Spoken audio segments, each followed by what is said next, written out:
The wait is over. You've voted for Mayo's greatest supporter, and I'm here in Castlebar this morning with Regina McIntyre from Théa Pharma. A very exciting morning here as we prepare to drive to surprise the winner of Mayo's greatest supporter. Let's go.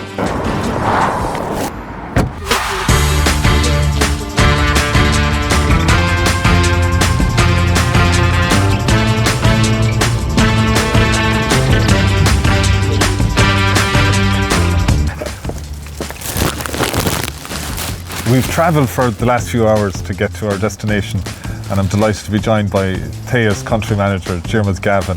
Diarmuid, we're very near the home of our winner. It's getting exciting now. It's getting exciting, absolutely. Yeah.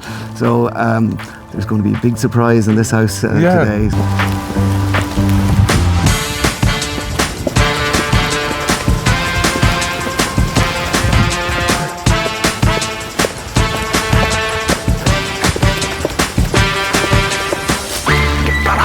We have to hide.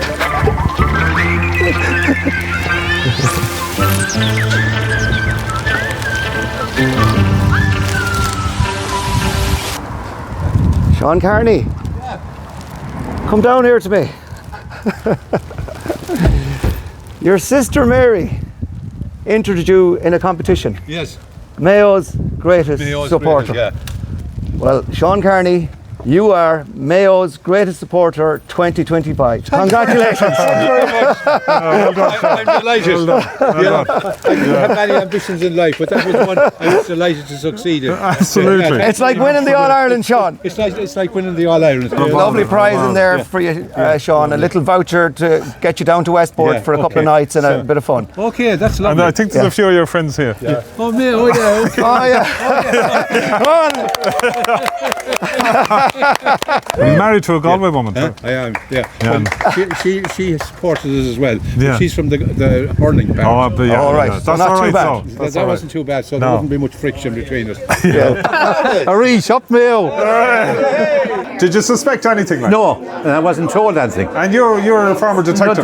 The only thing is I should have smelt a rat because Mary had a nice nice pants and shirt. I says put that on that today. She says Inda and Sean are coming up. You know. Okay. I says all right. I didn't register with me. And I says then I says geez, that'll be grand. I says Inda will bring me out to Portman or out to Swords. And then we went to there, and Inda says take your time. He says. And then I said, we should go home now. The food, the dinner will be ready. Yeah. You know what I mean? And Sean Junior was sitting in the back of the car, and I swear he was getting some sort of intelligence from the house here. Well done, Sean. Thanks, Brendan. Thanks very much. And great feat from a long-suffered Leitrim man. I'm delighted. I'm delighted you all turned Gallagher. up. Okay. When I was 6 going on for 7, let me see, have I this right? Yeah, I was at that famous Connacht final of 1951. Tell us about that day. What you can remember. I remember as well, my dad picked me up. You know, he had a van that he used to use for carrying mails. Yeah. And he had a seat in the back of it. Okay. Right?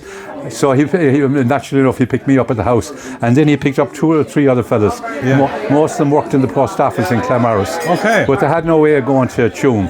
Yeah. So we went to Tuam on the day, and you know the Mayo team lined out there, fine figures of men, and the Roscommon team. Yeah.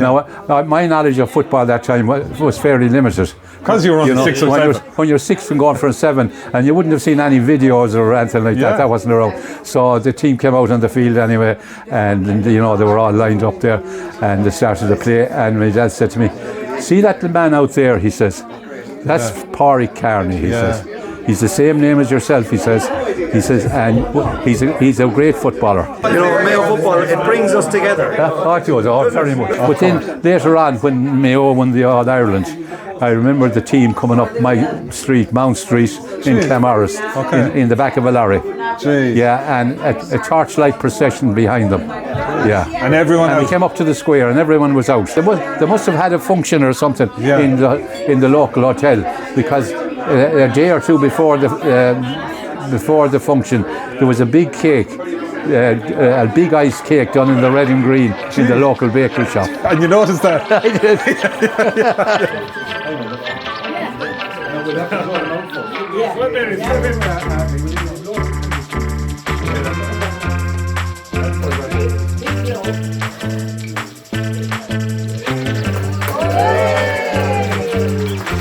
kind of funny. And I was at one comic championship match in Tuam, and all the kids were with me.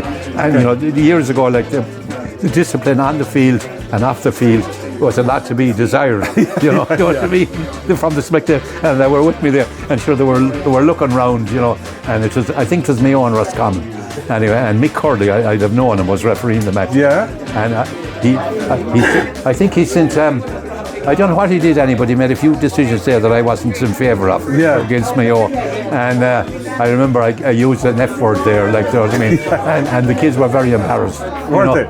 Did they tell their mother when they came home? They did. Yeah. That's great.